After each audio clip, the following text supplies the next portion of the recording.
नमस्कार, मैं रवीश कुमार। याद कीजिए, जब लोग क्वारंटीन सेंटर से लौटकर घर आया करते थे तब उनका स्वागत ऐसे होता था जैसे दिवाली मन रही हो, कोई युद्ध से जीत कर लौट रहा हो।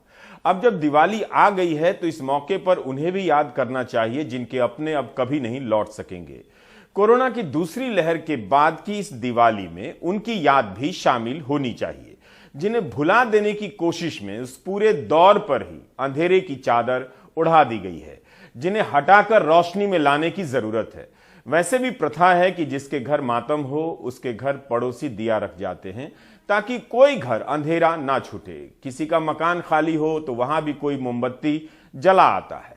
त्योहार इसी से बड़ा होता है और अच्छा होता है जब वह अपने भीतर उन सभी को समेट लेता है जो किसी वजह से छूट जाते हैं। और इस वजह से बहुत रुलाता भी है त्योहार, क्योंकि इन्हीं मौकों पर अपनों की याद बहुत आती है। गोपाल अग्रवाल के बाद उनके परिवार की दुनिया बदल गई। 6 मई को गोपाल की कोरोना से मौत हो गई। 2 बच्चों और गोपाल की मां की जिम्मेदारी संभालने के लिए माया अग्रवाल दवा की दुकान पर बैठने लगी हैं।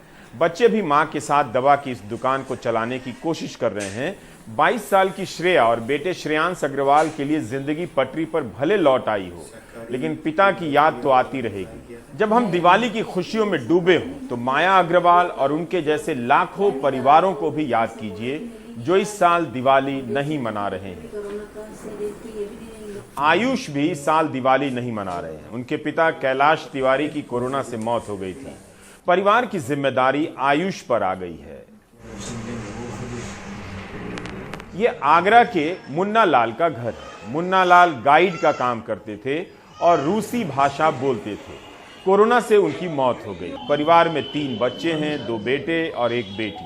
पहली दिवाली है जब मुन्ना लाल नहीं है। परिवार के लोगों का कहना है कि जब मुखिया ही नहीं है तो दिवाली किस काम की। यह आगरा के बसई खुर्द का एक साइबर कैफे है। इसके मालिक देव कोरोना के कारण नहीं बच सके। देव के बहनोई भी नहीं बच सके। एक परिवार में 2-2 मौतें हो गई। अब देव की पत्नी साइबर कैफे चला रही है। यह परिवार भी इस साल दिवाली नहीं मना रहा है। अब दिवाली तो इस बार मनना नहीं है क्योंकि पिताजी को कोई ज़्यादा समय हुआ नहीं है। 2 मई को उनका देहांत हुआ था और पहली दिवाली है तो दिवाली का तो सवाल ही पैदा नहीं होता। पहले आया था कि केंद्र सरकार की तरफ से 4 लाख की राशि दी जाएगी, उसके लिए फॉर्म भरा था। फिर मध्य प्रदेश शासन की तरफ से था कि शायद 1 लाख रुपये दिए जाएंगे, तो उसका भी एक आवेदन किया था। फिर अभी रिसेंटली सुप्रीम कोर्ट का आदेश आया था कि 50,000 रुपये दिए जाएंगे। कलेक्ट्रेट में पूछने गया था मैं कि इसके लिए क्या प्रोसेस करना है, तो उन्होंने कहा था कि जो पहला फॉर्म भरा हुआ उसी के हिसाब से आपको राशि हस्तांतरित की जाएगी। पर अभी आज दिनांक तक तो अभी तक कुछ भी नहीं आया। 2 बच्चे हैं, मदर इन लॉ है और मैं। सर्वाइव करने में ये है कि हम कभी मेडिकल शॉप गए नहीं, हमें कुछ नॉलेज नहीं है, कुछ भी नहीं है। हम सीधे घर में ही रहते थे, गृहिणी थी, बच्चे पढ़ाई करते थे, पूरा कारोबार सब चीज़ वही देखते थे, हमको कुछ नहीं पता था। फिर कैसे जीवन को आगे कैसे बढ़ा रहे हैं? अब जो परिवार की जिम्मेदारी है, माँ की जिम्मेदारी है, कैसे आगे बढ़ रहे हैं, कैसे एडजस्ट कर रहे हैं? बस सर एडजस्ट कर रहे हैं। कभी घर का करते हैं तो शॉप पे जाते हैं, मैं जाती हूँ, बेटा जाता है, एडजस्टमेंट चल रहा है। बेटे की पढ़ाई भी है, उसको कॉलेज भी जाना पड़ता है।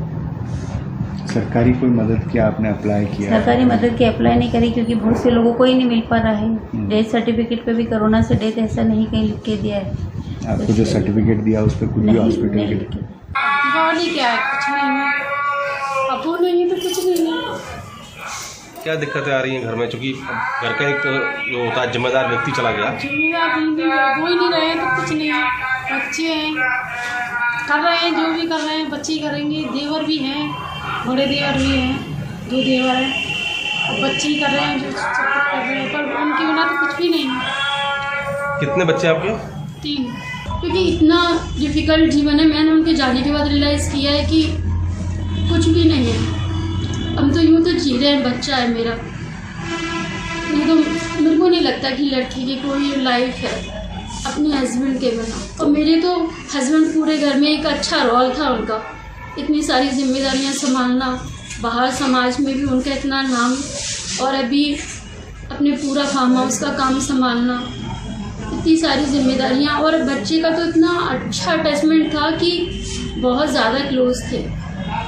तो मैं सोच ही नहीं सकती कि मुझे लगता था कि मैं नहीं रह पाऊंगी इनके बिना। जिस टाइम वो जा रहे थे मैं नॉर्मली उनका हैंड पकड़ी हुई थी। मुझे पता है वो किस कंडीशन में गए हैं।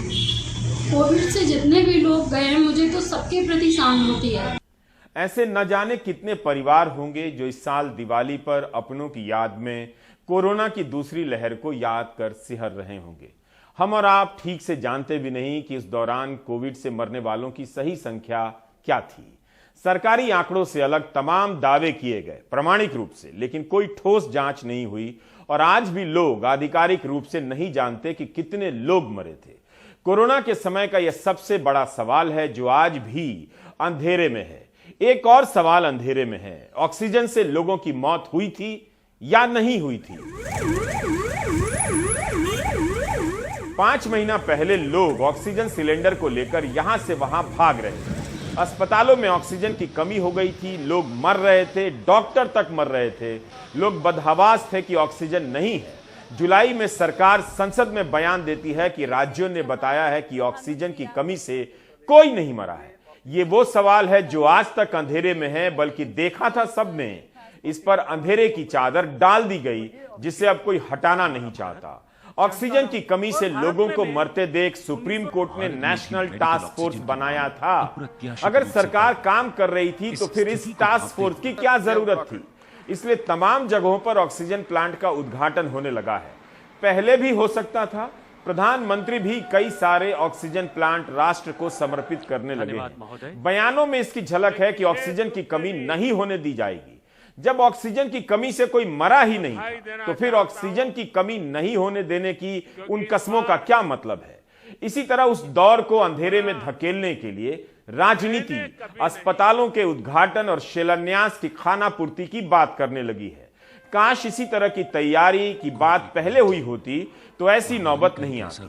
अब ये बात अंधेरे में ही रहेगी कि ऑक्सीजन की कमी से लोग मरे या नहीं, भले ही उनके परिजन उजाले में आकर कहते रहे कि ऑक्सीजन की कमी से ही मौत हुई थी। कितनी जल्दी हम सब ने इस झूठ को स्वीकार कर लिया। मेरे को अभी वही लगता है कि वो पायलट को कैसे लगता होगा अगर वो उसका फ्यूल रन हो रहा है और इंजन जा रहा है और उसकी कंधों पे 200 लोगों की जान है, उसको कैसे लग रहा होगा। मेरा छोटा भाई भी इसी मनोज जो था इसीलिए चला गया कि टाइम पे ना तो हॉस्पिटल मिला तो फिर ऑक्सीजन नहीं मिली। अब सुबह चाचा जी आए, चाचा भी आए, रो रहे थे बहुत, चाची भी रो रही थी। मैं कहा मम्मी के लिए रो रहे होंगे, उनका पता चला होगा तो आया हूँ तो चाचा ने बताया कि बेटा पापा भी नहीं रहे। अपने लेवल पे कहाँ चला जाऊँ कि मेरे को एक सिलेंडर मिल जाए, ऑक्सीजन मिल जाए जो मैं कर लूँ, और फिर मेरी कैपेसिटी से बाहर वो चीज़ें मार्केट में मिल रही हैं। अब सुबह लगाया था सिलेंडर, अब खत्म होने को जा रहा है और उसकी जो ऑक्सीजन की वो है 60 और 70 रहती है, कभी 40 हो जाती है, मरने का आगार पर है। और हम कल से खड़े हुए हैं और हमें गैस नहीं मिल रही। गरीब आदमी मर जाए इनका कोई असर नहीं पड़ता। इनको कौन सा असर पड़ेगा, इन पर बीते की जाते असर पड़ेगा इन पर। ये पर्चा उन्होंने दिया कि गैस लेकर आओ, हाँ 3-4 गैस स्टेशन के पास गए हैं लेकिन नहीं मिल रहा है। कल शाम से हॉस्पिटल में ऑक्सीजन नहीं है, हॉस्पिटल 2 बार बोल चुका है अपना पेशेंट ले जाओ या ऑक्सीजन ले आओ। खुद को और देश को अंधेरे में रखकर आप दिवाली नहीं मना सकते। एक नया चलन देखने को मिल रहा है। कई तरह की असफलताओं को छिपाने के लिए किसी एक सफलता को लेकर देश भर में कोई बड़ा अभियान चला दिया जाए, उसकी इतनी बातें होने लग जाएं कि पिछली बातें पुरानी पड़ जाएं। क्या हमने अंधेरे के साथ इस तरह जीना सीख लिया है? अगर नहीं तो कोरोना की दूसरी लहर के समय की सच्चाई कब रोशनी में आएगी? सुप्रीम कोर्ट ने अगर सुनवाई ना की होती, सरकार को घेरा नहीं होता, तो सरकार कोरोना की दूसरी लहर में मारे गए लोगों को 50,000 का मुआवजा भी देने के लिए तैयार नहीं थी। सरकार ने शुरू में तो हाथ ही खींच लिया कि हम मुआवजा नहीं दे सकते हैं। इस तरह कोरोना की दूसरी लहर को हमने झूठ के हवाले कर दिया। देश ने अंधेरा ओढ़ लिया। उस अंधेरे कोने में भी दिवाली का एक दिया जलाने की जरूरत है ताकि झूठ भागे और कुछ सच दिखे। और खुशी के इस मौके पर उनका भी ध्यान कीजिए जो आपसे उम्मीद कर रहे थे कि आप याद रखेंगे। खैर, आप भूल गए कोई बात नहीं, लेकिन डॉक्टर अजीत जैन नहीं भूले हैं। इसलिए इस दिवाली भी वे काम करते रहेंगे। दिल्ली के राजीव गांधी अस्पताल के नोडल अधिकारी डॉक्टर अजीत जैन हमें अपनी पत्नी डॉक्टर प्रेरणा जैन की तस्वीरें दिखाते हुए भावुक हो जाते हैं। अब तक लगभग 5000 से ज्यादा कोरोना के मरीजों का सफल इलाज कर चुके डॉक्टर जैन कोरोना की दूसरी लहर में अपनी पत्नी को नहीं बचा सके। उनकी पत्नी भी दिल्ली के मोहल्ला क्लिनिक में डॉक्टर थीं और मरीजों का इलाज करते करते गुजर गईं। बिल्कुल खत्म हो गया जैसे। जब तक वो थी तो 6 महीने भी कुछ नहीं लगता था। 6 महीने क्या, मैं 6 साल भी ऐसे काम कर सकता था। And I am going to be in hospital only.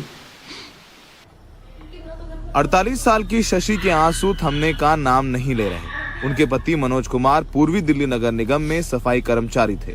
Corona की दूसरी लहर में मनोज की मौत हो गई। अब तक न केजरीवाल सरकार द्वारा वायदे के मुताबिक मुआवजा मिला है और न कोई मदद। शशि कहती हैं न घर में रौनक है और न दिवाली मनाने के लिए जरूरी सामान लाने के पैसे। पति के इलाज में गहने भी बिक गए। सब कुछ मैं कैसे मैनेज करूं, हो ही नहीं पाता। दिवाली सोनी सोनी लग रही है, बहुत सोनी सोनी। मेरा बीबी गिरवी रखा हुआ है, वो छुट्टा नहीं है। आपको अपने घर के आसपास ऐसे बहुत से परिवार मिल जाएंगे जिनके घरों में अंधेरा है, क्योंकि कोरोना ने उनके घर में कोई दीपक जलाने वाला ही नहीं छोड़ा। देश के बाजारों में जबरदस्त भीड़ है, सड़कें जाम हैं। दिवाली का त्योहार है, लोग एहतियात नहीं बरत रहे। जरा शशि जी के दिल से पूछिए, अजीत जी के दिल से पूछिए, जिन्होंने कोरोना में अपनों को खोया है, उसका गम इन्हें पता है। कोरोना भी गया नहीं है, एहतियात बरतें, मास्क लगाएं, 2 से दूरी का पालन करें, क्योंकि जब कोरोना की लहर आएगी तो हमें पता है कि सरकार के दावे कैसे नकली साबित होते हैं। इसीलिए एहतियात जरूर बरतें। सहयोगी प्रेम सिंह के साथ सौरभ शुक्ला, एनडीटीवी इंडिया।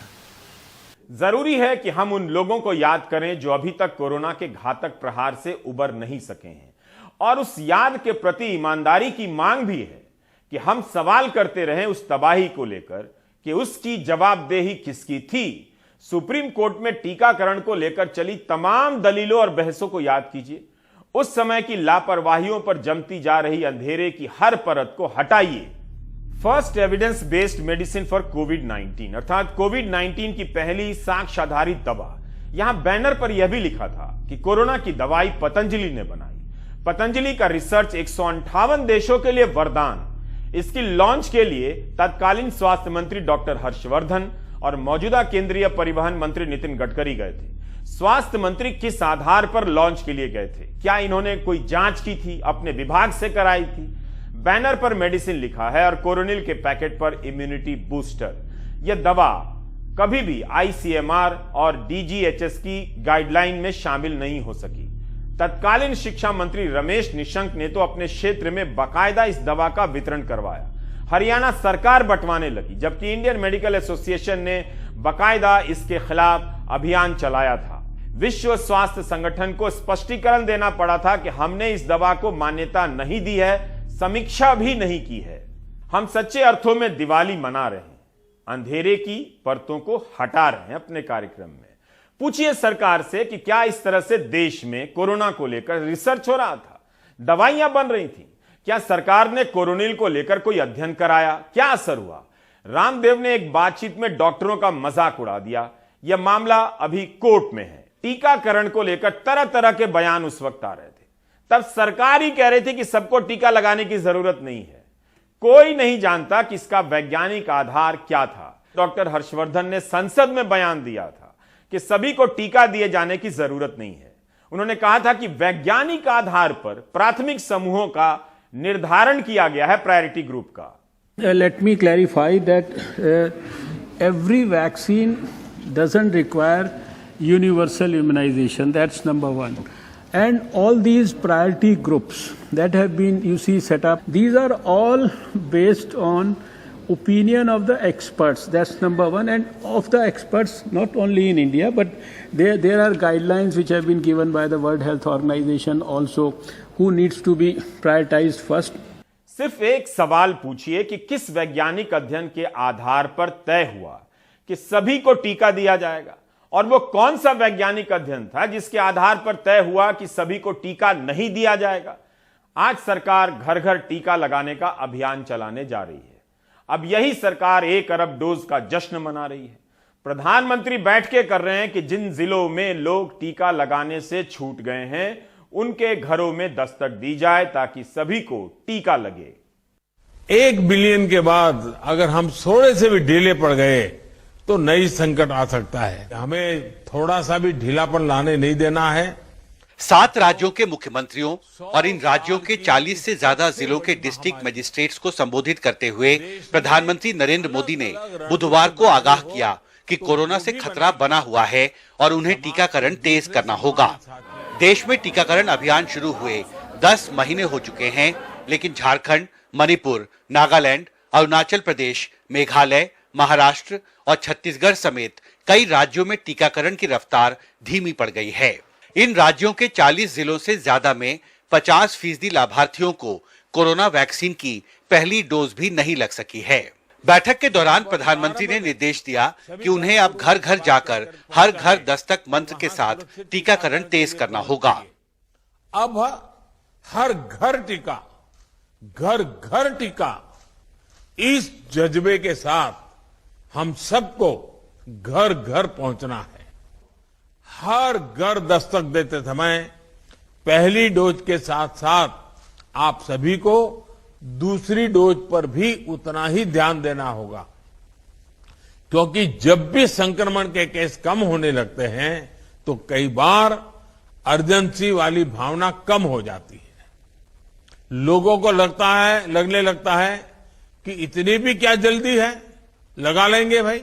मुझे याद है प्रधानमंत्री कार्यालय के मुताबिक प्रधानमंत्री के साथ संवाद के दौरान डिस्ट्रिक्ट मजिस्ट्रेट्स ने कहा, कई जगहों पर अफवाहों की वजह से आम लोग टीका लगवाने में हिचकिचा रहे हैं।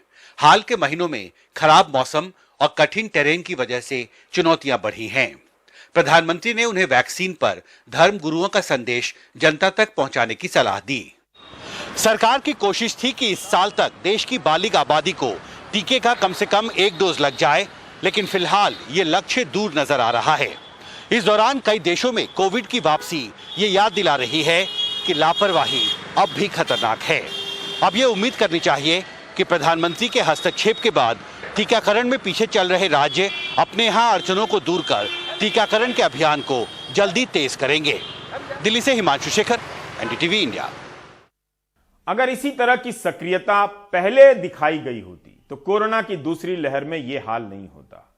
पूरी कोशिश है कि कामयाबी की कुछ नई कहानियों से उस पूरे दौर को अंधेरे में धकेल दिया जाए, ताकि उस समय की जवाबदेही को लेकर सवाल ही ना उठे। उस दौर के न जाने कितने वादे अधूरे पड़े हैं। बीच बीच में उस समय किए गए काम के भत्ते को लेकर हड़ताल, धरना प्रदर्शन की खबरें आती रहती हैं। कोरोना के समय आशा वर्करों ने देश भर में शानदार काम किया। बाद में अपने हक को लेकर सबको सड़कों पर उतरना पड़ा।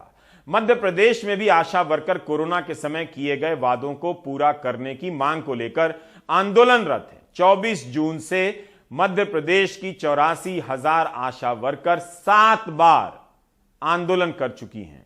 दीपावली के शुभ अवसर पर, ताकि बहनों को 2000 रुपए दिया जा रहा है, जिससे हम लोग दीपावली मनाने में असमर्थ अपने आप को महसूस कर रहे हैं, क्योंकि बहनों की मिठाइयां भी उतने पैसों में नहीं आएंगी, बहनों के बच्चों के कपड़े भी उतने पैसों में नहीं आएंगे। 2000 की महंगाई की मार बहनों को खा रही है। लॉकडाउन के समय से बहनें बहुत भारी समस्याओं से जूझ रही हैं, जिसको दृष्टिगत देखते हुए हम सभी बहनों ने ये निर्णय लिया कि दीपावली के दिन तो प्रदेश स्तर पे ही मामा जी के घर जाके, हमारे भाई शिवराज जी के घर जाके ही दीपक जलाने का काम करेंगे और अपनी दीपावली प्रदेश में ही मनाएंगे। दीपावली पे हमारे प्रदेश में 52 जिले की बहनें सम्मिलित होंगी। भोपाल एम्स में इंटर्न के रूप में काम कर रहे डॉक्टर 6 दिनों तक हड़ताल पर बैठे। तब सरकार ने कहा था कि हर इंटर्न को प्रति शिफ्ट 1000 रुपए दिए जाएंगे। इंटर्न ने जान पर खेलकर काम किया, जबकि वो पूरी तरह से डॉक्टर नहीं थे, प्रशिक्षित नहीं थे। हम हमारा हक मांगते नहीं, किसी से भीख मांगते, हम हमारा हक मांगते। लेकिन कई महीने बीत जाने के बाद भी इन्हें पैसे नहीं मिले। कई दिनों तक दफ्तरों के चक्कर लगाने के बाद जब पैसा नहीं मिला तो इन इंटर्न डॉक्टरों को हड़ताल पर जाना पड़ा। सरकार को बताना चाहिए कि कोविड इंसेंटिव के नाम पर जो ऐलान हुआ था उसका भुगतान क्यों नहीं हुआ, किन किन अस्पतालों में इस तरह का पैसा बाकी है, किस बात के लिए एम्स प्रशासन ने 3 हफ्ते का और समय मांगा है। इन 3 महीनों में इंटर्न को पैसे क्यों नहीं दिए गए। कई इंटर्न ने 50-50 दिन काम किए हैं, उनका 50 से 55 हजार तक का पैसा सरकार पर बाकी है। इतनी जल्दी इन कोरोना योद्धाओं को भुला दिया गया। ये प्रोटेस्ट के 6ठे दिन में बैठ चुके हैं। 5 दिन से खोखले वादे और एडमिनिस्ट्रेटिव ऑफिसर्स के बेबुनियाद बातें सुनने के बाद हम लोगों ने रियलाइज़ किया कि अब हमारे पास हंगर स्ट्राइक पे जाने के अलावा और कोई चारा बचा ही नहीं है। आज फाइनली 6 दिन बाद डॉक्टर सरमन सिंह हमारे डायरेक्टर को याद आया कि उन्हें हमसे आकर मिलना चाहिए, एक बार हमारी बात सुननी चाहिए। लेकिन यहाँ पर आकर भी उन्होंने अपना ही राग अलापा, अपनी ही सारी बातें बोली, हमारी सारी मांगों को बेबुनियाद ठहराते हुए अपनी गलतियों का सारा ढीकरा हमारे सिर पर फोड़ दिया और बोल दिया कि आप लोग बेबुनियाद बातें कर रहे हैं, यहाँ से हटिए, अपनी ड्यूटी ज्वाइन कीजिए। 3 दिन पहले ही उनको इंस्टीट्यूट के प्रेसिडेंट साहब ने दिल्ली से मेल किया कि आप जल्दी से जल्दी दिल्ली की तरफ प्रोसीड कीजिए, लेकिन डायरेक्टर साहब ऐसी बातें कह रहे हैं कि मेरे ऑफिस में केवल 5 दिन बचे हैं, 6 दिन बचे हैं, मेरा रिटायरमेंट है, इस कारण मैं यहाँ से नहीं हिलने वाला, मैं तुम्हारी डिमांड तुम लोग वापस लो, बेबुनियाद है तुम्हारी बातें। यही बातें कहकर हम लोगों का मनोबल कम करने की कोशिश कर रहे हैं। हम बस उन बातों को रोशनी में ला रहे हैं जिन्हें अंधेरे में रखे जाने की कोशिश पूरी हो चुकी है। इंडियन मेडिकल एसोसिएशन का कहना है कि कोरोना की ड्यूटी करते हुए जिन डॉक्टरों की मौत हुई उनमें से केवल 180 डॉक्टरों को ही मुआवजा मिला है। डॉक्टर जयेश लेले का कहना है कि दिसंबर 2020 तक 780 डॉक्टरों की मौत हुई, उसके बाद दूसरी लहर में 700 से अधिक डॉक्टरों की मौत हुई। फरवरी तक सरकार के पास कोई सूची नहीं थी कि कितने डॉक्टर मरे हैं। जब संसद में सवाल हुआ तब इसकी जानकारी इंडियन मेडिकल एसोसिएशन से मांगी गई। यह उन डॉक्टरों की हालत है जिन्हें सरकार ने कोरोना योद्धा कहा था। कितने डॉक्टर मरे हैं इसे लेकर इंडियन मेडिकल एसोसिएशन और सरकार के आंकड़ों में काफी अंतर है। हमारे जो टोटल 1750 से 1800 के डॉक्टर एक्सपायर हो गए हैं ये कोविड के अंतर्गत, वो पूरे जो डॉक्टर जो है वो कोविड डेडिकेटेड सेंटर में नहीं थे, तो ऐसा उनका कहना है और उनकी छानबीन चालू है। हमने गवर्नमेंट को रिप्रेजेंट किया है कि जो सभी डॉक्टर जब भी किसी का दवाखाना बंद था या हॉस्पिटल बंद था तो गवर्नमेंट के आह्वान के ऊपर उन्होंने चालू किया था, गवर्नमेंट के ऊपर भरोसा रख के। तो बाकी दूसरे डॉक्टरों को भी इसके बारे में 50 लाख का जो गवर्नमेंट की तरफ से आश्वासन दिया गया था वो मिलना चाहिए। उसके बारे में नागपुर से एक कोर्ट में अर्जी की गई है जो सुप्रीम कोर्ट में आज काफी टाइम हो गया दाखिल हो गई है और उसकी सुनवाई चल रही है। अंधेरे की समझ जितनी बेहतर होगी, रोशनी का दायरा उतना बड़ा दिखेगा। अंधेरा कई प्रकार का होता है और उसका इलाज केवल रोशनी से नहीं होता, सवालों के जवाब से भी अंधेरे छटते हैं। इस दिवाली क्या आप दूसरी लहर से जुड़े सवालों से अंधेरा हटा पाएंगे कि कितने लोगों ने पैसे देकर टीका लिया? मुफ्त टीका के प्रचार में पैसे देकर टीका लेने वालों की गिनती क्यों नहीं बताई जाती है? यह बात भी अभी तक अंधेरे में है।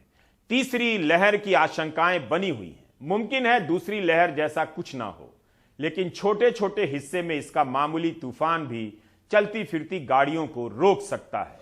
अफसोसनाक है कि लोग अभी भी मास्क लगाने को अपनी आदत का हिस्सा नहीं बना सके हैं।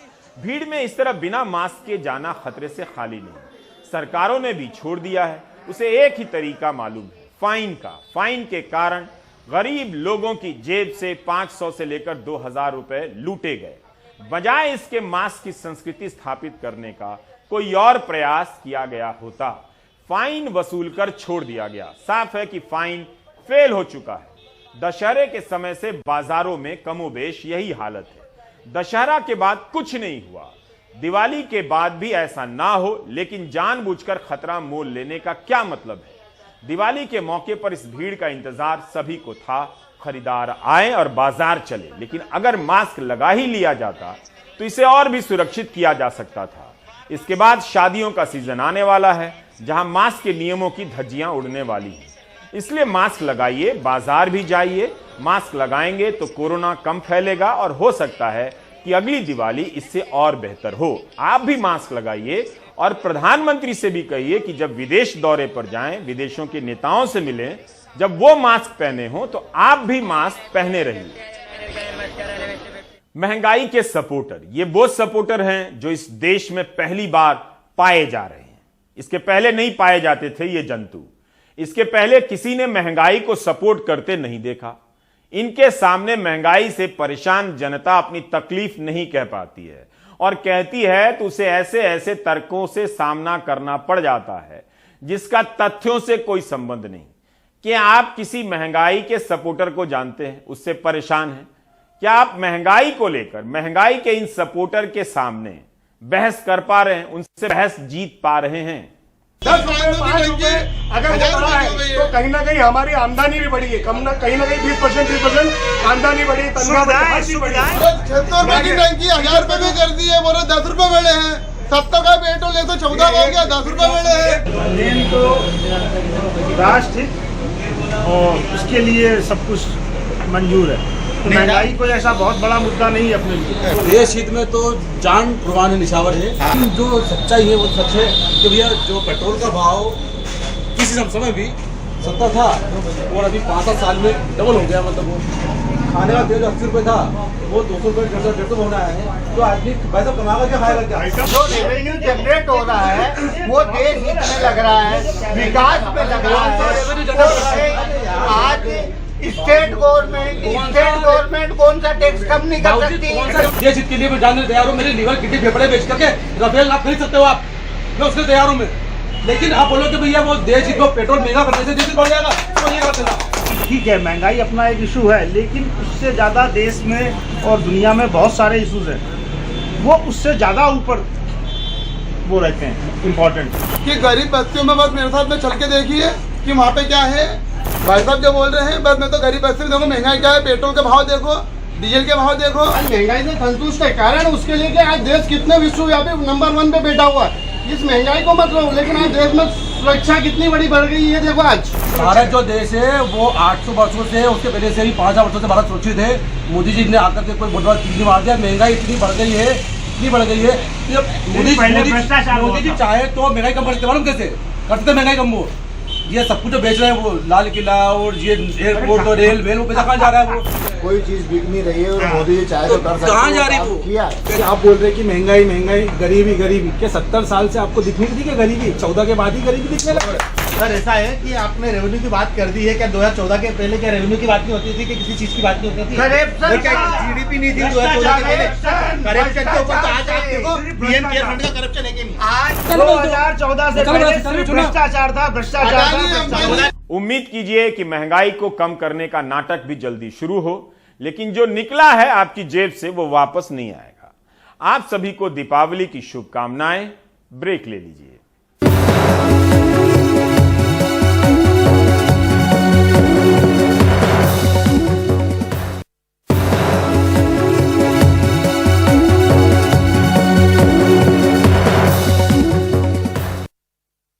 मध्य प्रदेश में हुए 4 उपचुनावों में 2 विधानसभा सीटों पर नोटा यानी नन ऑफ दी अबव तीसरे नंबर पर रहा। बीजेपी ने कांग्रेस से जोबट और पृथ्वीपुर विधानसभा सीटें छीन ली, लेकिन इन दोनों सीटों पर नोटा तीसरे नंबर पर है।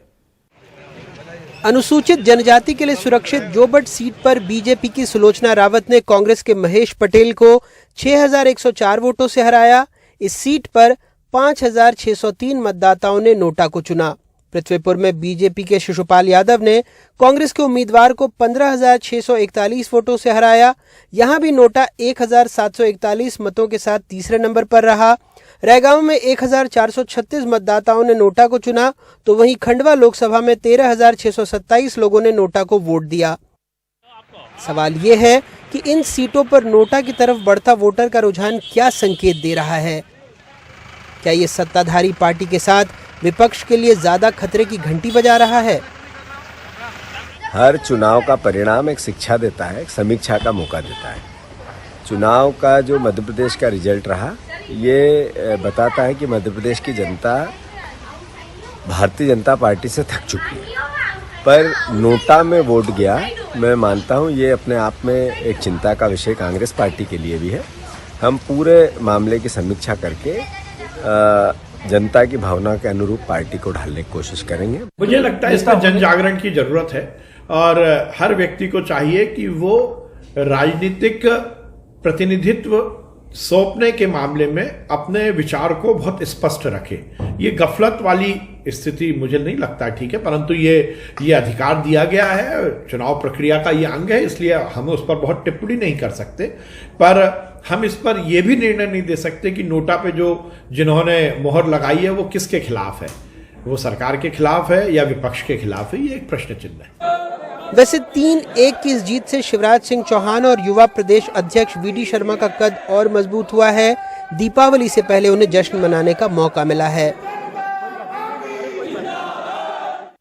मध्य प्रदेश उपचुनाव के नतीजों और नोटा को मिले वोटों ने एक बार फिर साबित किया है कि मध्य प्रदेश की राजनीति में कांग्रेस और बीजेपी के अलावा किसी तीसरे दल को जगह बना पाना बहुत मुश्किल है और इसके लिए उन्हें कड़ी मशक्कत करनी पड़ेगी।